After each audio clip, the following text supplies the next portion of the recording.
feel sometimes as leaders that we are not curious enough. We don't ask enough questions to our teams. In my case, my teams, even though I was the expert operationally, I was the expert kind of customer service wise, I guess you could say, my team was the expert in the guests, right? If we were in Barcelona, for example, my staff were from Barcelona, or at least they were from Spain for the most part. So if anyone knew what is happening in the minds of my customers, my guests, it was my staff. Welcome to the Weekly Leadership Experience, a place for leaders to get inspired, be challenged, and grow. I am your host, Rashad Oberlander. Let's get started.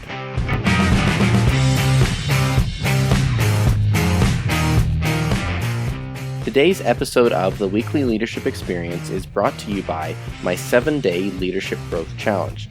It's a free challenge that I've created, and it's delivered by email over the course of 7 days.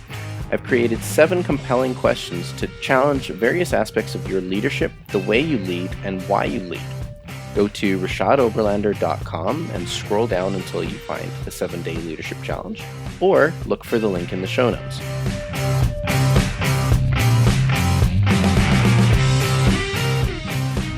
Hello, leaders, and welcome to this week's show.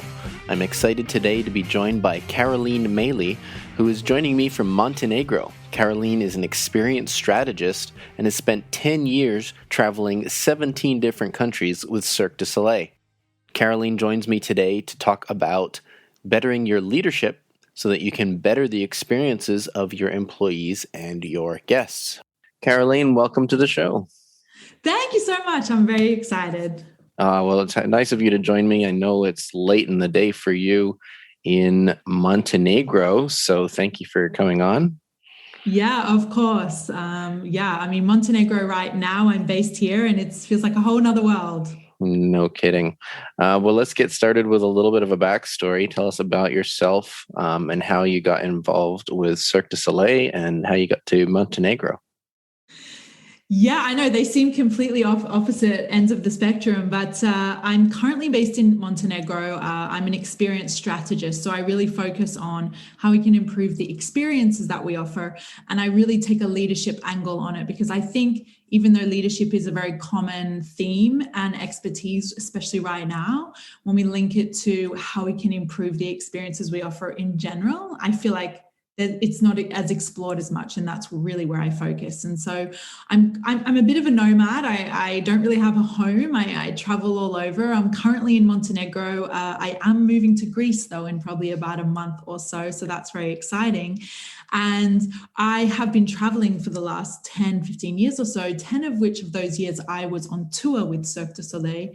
And I was working on a number of different shows, and I was in the front of house team. So I specialized in a number of different areas, but where I really found my kind of sweet spot was in the VIP experiences. And I loved them the most because I always had smaller teams. And so even though I only would have my team, they were a local team, I'd have them for 2 months, the time that we were in one city, because my team was a lot smaller than some of the other ones, maximum of 10 employees.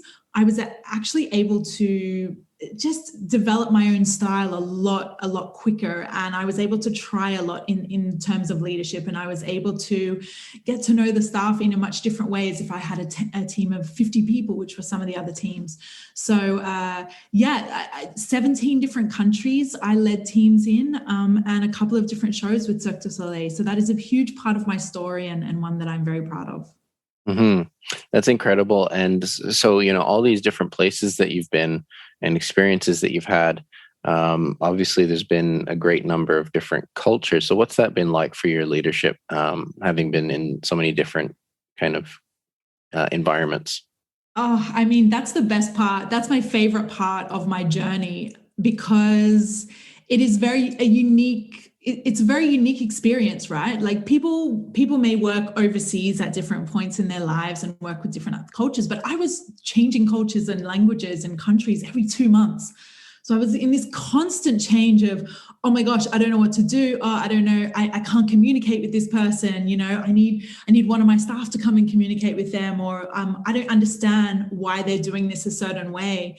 And it was the most incredible, I kind of called it my like leadership playground really for 10 years, really being able to try to take what I knew, what I was good at, and how I wanted to run operationally, and just kind of put it in a place and a country and a language, and then see how it worked. And sometimes it worked brilliantly. Sometimes it completely bombed and it was terrible. And it really maybe even contradicted the culture, right? And so I really had to be very adaptable. I had to change quickly. We were only in a place for up to 2 months. So if it didn't work, there was no kind of, oh, let's have a discussion about this. It was like, I need to change this before the show tomorrow night.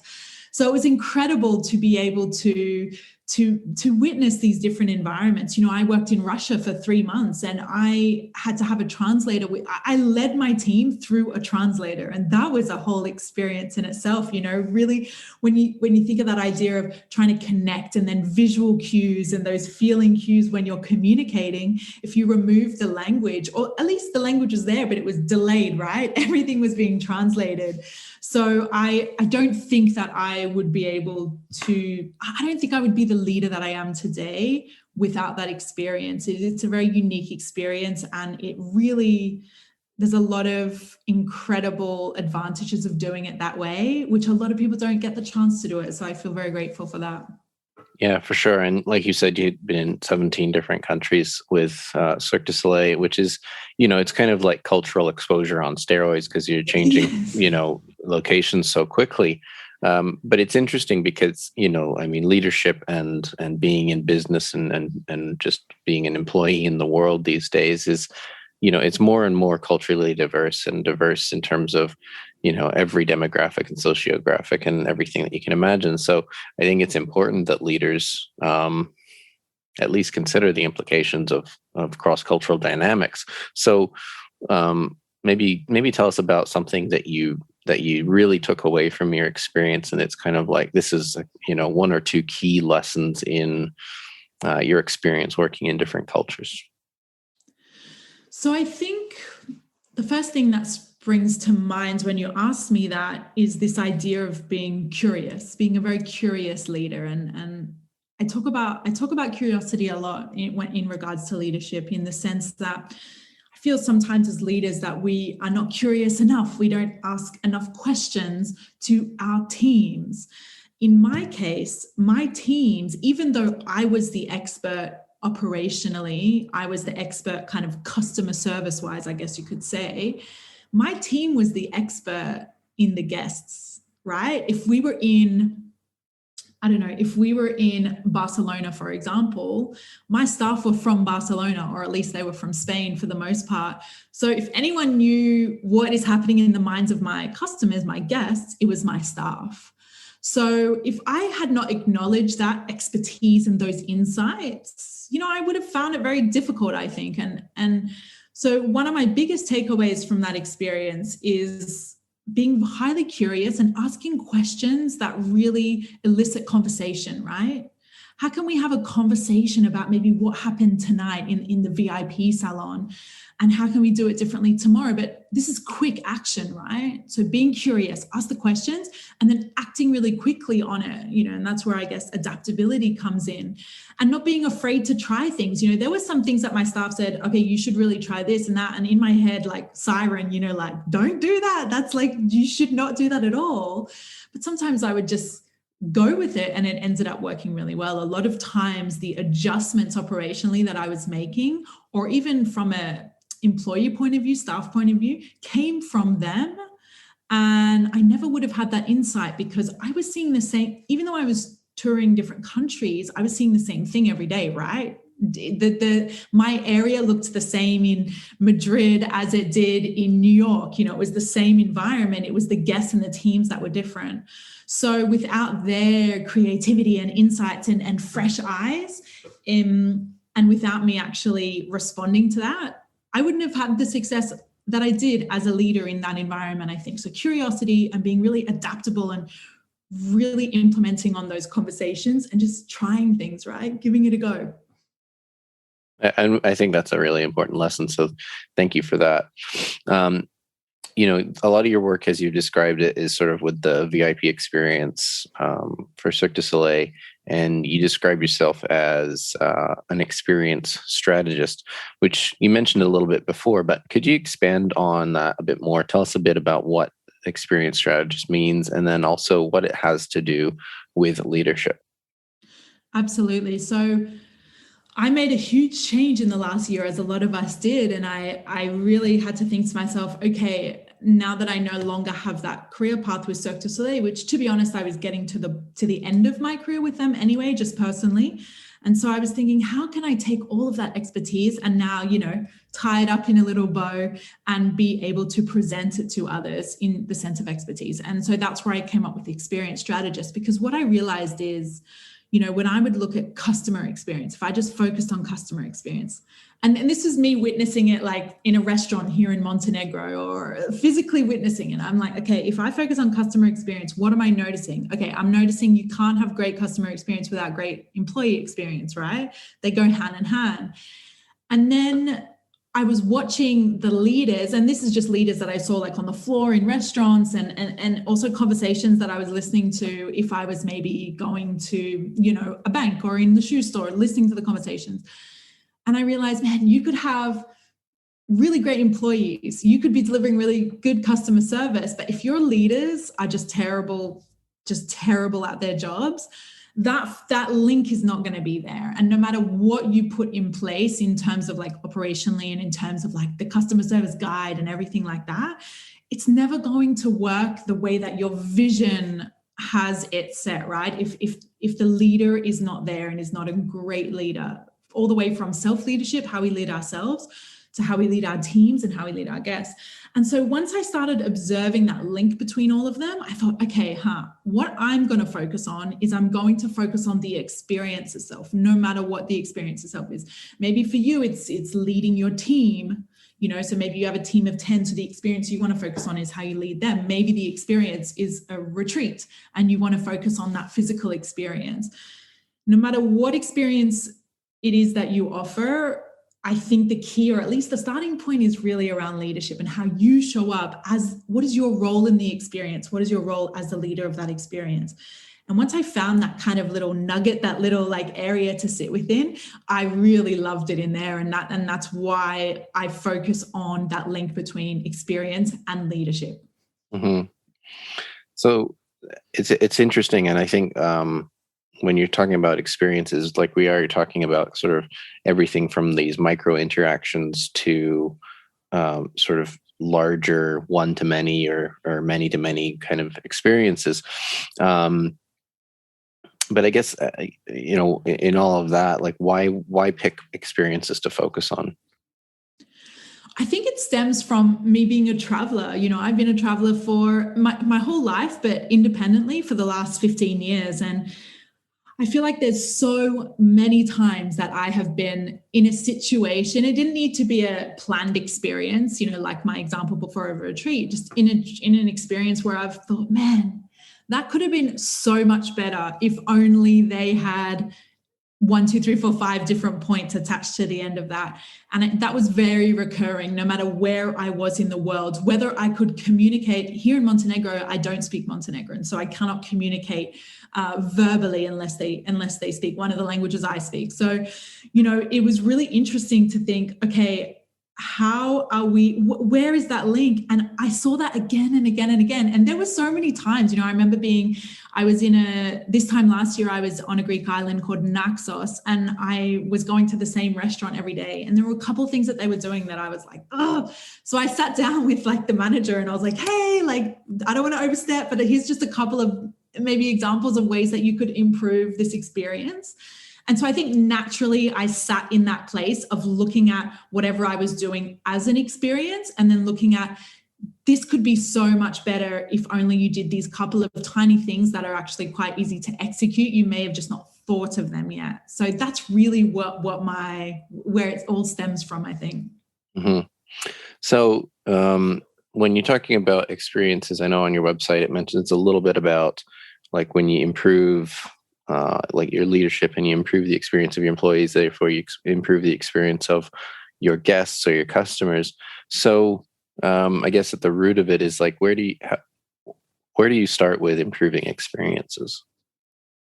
Yeah, so I think the first thing to focus on is, what are you trying to achieve with that experience? How do you want your guests to feel at the end, right? No matter what it is, whether it's me at the checkout at the supermarket, whether it's a 7-day cruise, how do you want these people that are actually going on this experience to feel at the end? That's always where I start. And then you work back from there, because I think sometimes we start operationally, right? We go, oh, okay, we need to make sure that this is in place, that is in place. Okay, the check-in needs to be done. But sometimes we forget about, well, what's the point of all of this, and what are our guests, what do they want when they come on this experience? So that's really where I start, and then I work back from there. And what's funny is the journey back from there always ends up with the leader. No matter what, no matter where you go, you zigzag all over the place, it always ends back at that leader, because of that cascading effect that I mentioned before. We could talk about the customer journey all day long, but if the leader doesn't believe in it, or if they are not kind of inspiring their team on a daily basis around that customer journey and how we want the guests to feel afterwards, it's just never, you can talk about it all day and it's never going to work, because you're not able to see that in action. The checkout girl or checkout guy is not able to see the positive impact that they can have if they make a couple of adjustments in how they maybe address the guests, or how they work operationally. So I start with the guest, and not only just with the guest, but what is their desire, what is the transformation that they're hoping for, if you're talking about more of a tailored experience, or what are maybe they just want to feel a little bit happier at the end, so what is that? That's the first.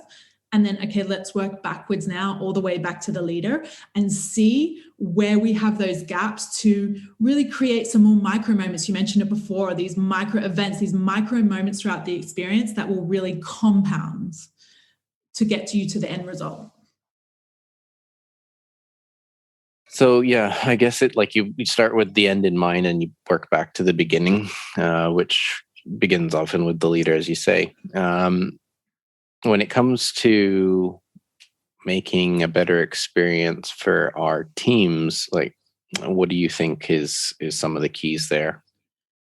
Yeah, so I think what I really learned after all of these years of leading different teams, right? I was also there. I also ran the entertainment department on a cruise ship at one point, and I'd never stepped on a cruise ship in my life. So I was really the newbie in this situation, even though I was the boss of all of these people. Some of them had been working on cruise ships for 10 years. So I kind of came into that experience. So no matter whether it was that experience and whether I was in Russia, not being able to communicate with my team, I think the key at the beginning, anyway, initially, is really around connection, right? And again, I think we sometimes gloss over this and we go straight to operations.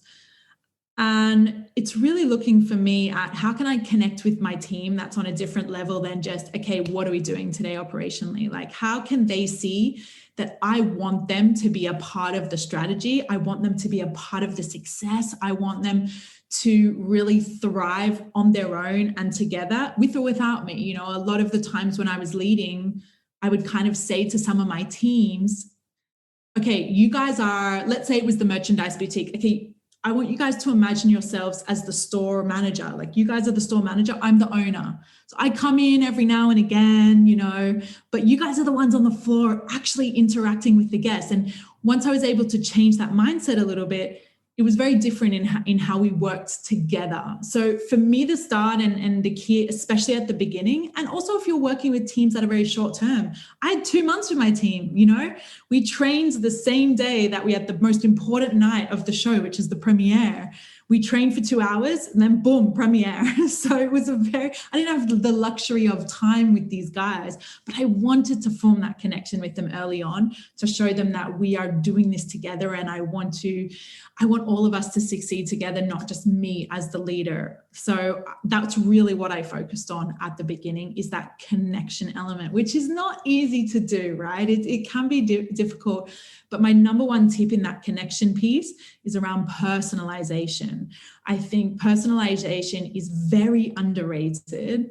Even getting somebody's name right. God, I had the craziest names working all over the world, so even taking that time to try and correct the pronunciation, even taking time to remember some certain facts about these guys that they told me yesterday really went a long way in me showing that I wanted to be connected with them, that I was invested in them, even if we just met each other yesterday or today, Mm-hmm.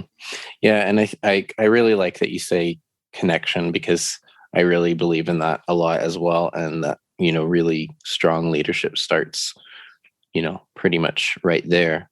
So I appreciate that. And something that I am sort of just thinking about as we're talking if I correlate some of our discussion to really great experiences that I've had, like not necessarily in business or leadership, but even just, you go on a trip somewhere, or you go and have, a coffee or something like that. It's like what makes the difference between a really good experience and maybe something that wasn't as good of an experience. And some of the differences are quite small, right? But it's these things that you're talking about, like personalization and connection, and thinking of the interaction as an experience and not just a transaction.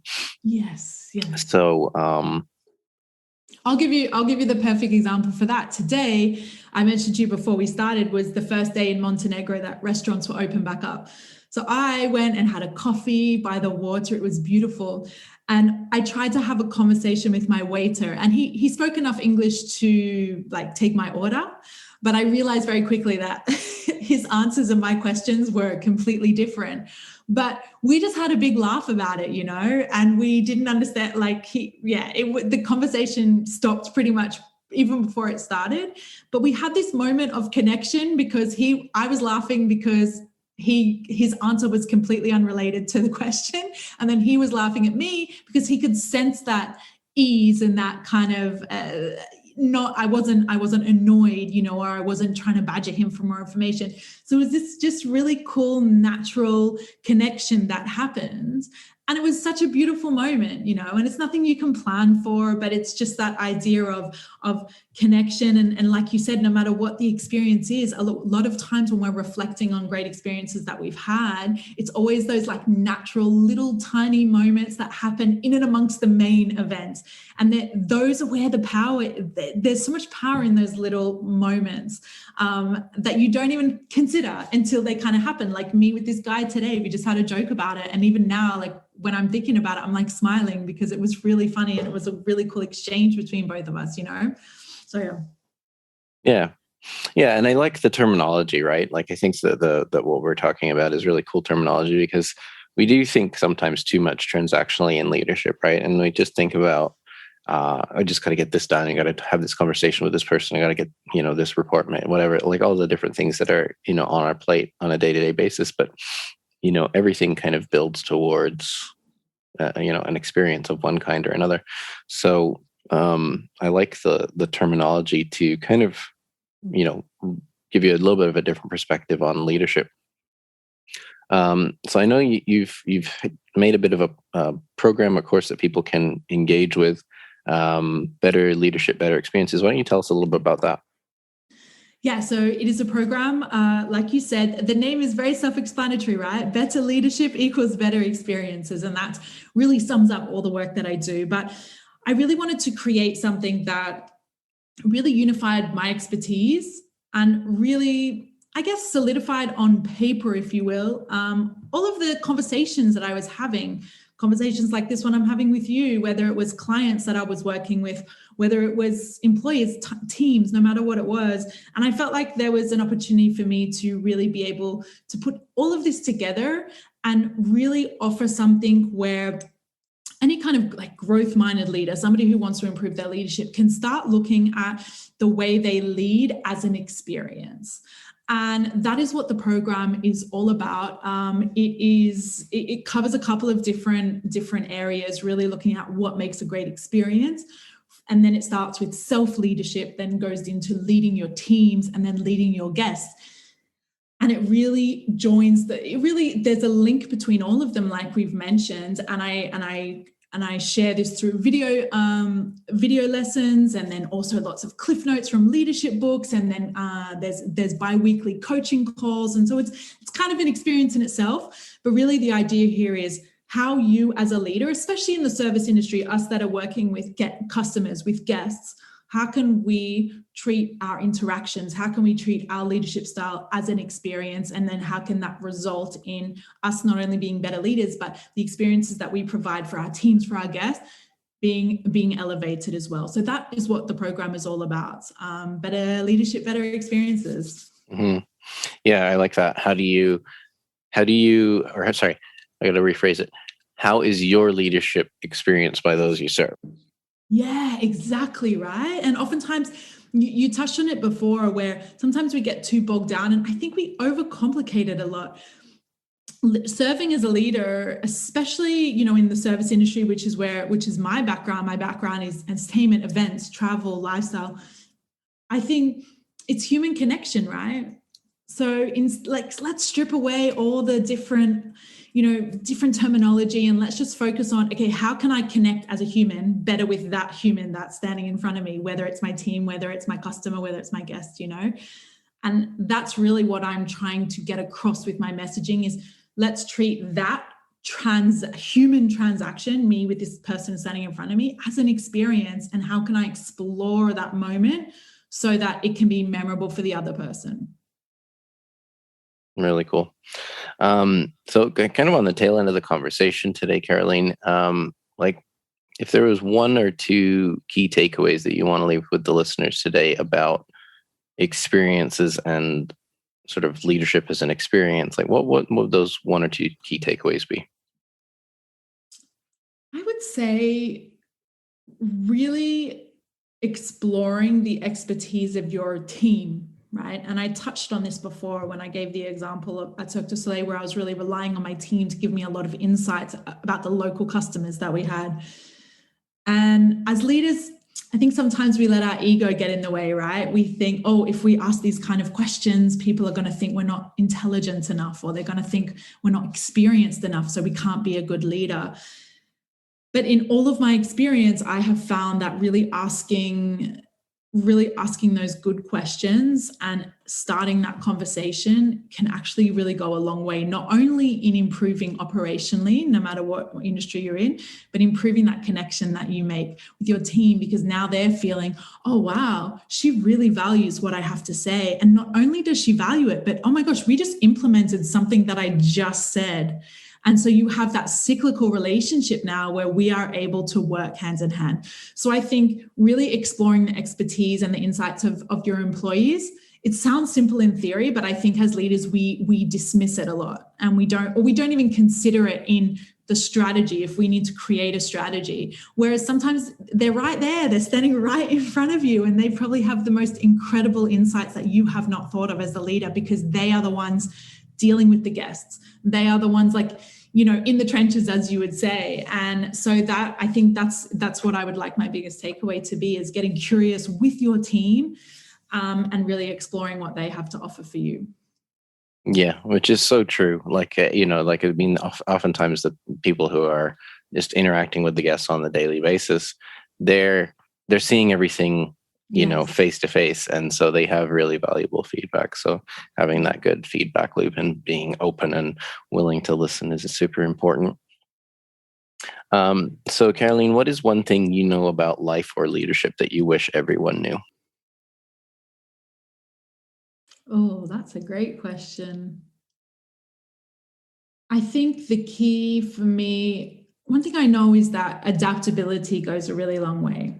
I think in all of my experiences, we've already discussed it, but I didn't have the luxury of time in any of those experiences. I had to implement very quickly.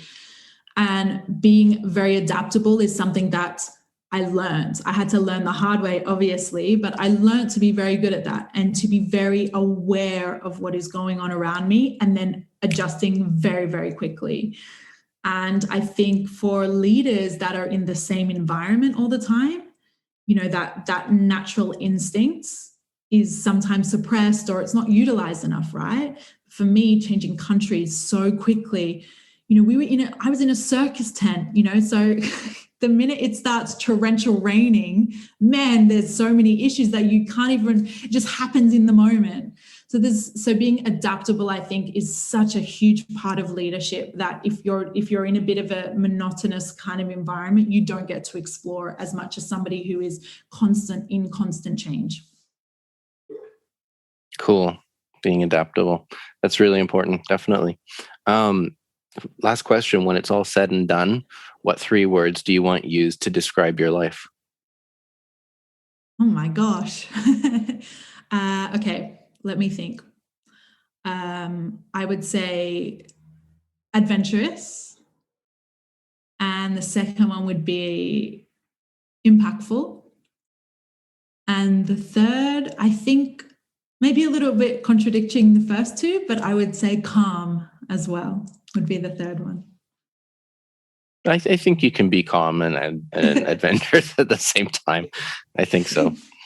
I'm about to move to Greece and spend a lot of time on the Greek islands. So maybe just that word calm and ocean is just really at the forefront of my mind. But I really feel, the calmer that I become, I feel I become a lot stronger as a person and a lot more authentic as a person. And I like the person that I become when I become very calm, and I think in today's world, especially, sometimes that's not an easy place to get to. And I'm loving that journey of exploring that and feeling that on a daily basis. So yeah, calm is how I'll finish it. Cool. Very cool.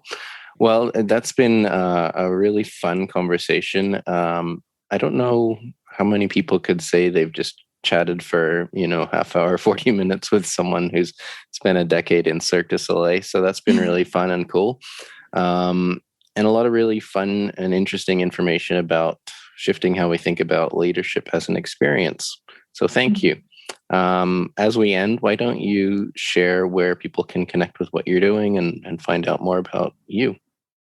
Yeah, so the program that I mentioned the website is betteryourexperiences.com. And then I guess all the links, everything you can find me on Instagram, and it's my full name, which you can find in the spelling you can find in this podcast. And it's just my full name, and there's everything there. It's my day-to-day, traveling and living around the Mediterranean all the way through to all the work that I do. So they would be the 2 best places to find me. Awesome. Well, we'll have those links in the show notes, so make sure you check it out at rashadoblander.com. And this has been a great conversation with Carolene Méli from Montenegro and shortly to be in Greece. So thank you again for joining me. Thank you, everyone, for listening in today. We'll talk to you again next week. In the meantime, stay awesome.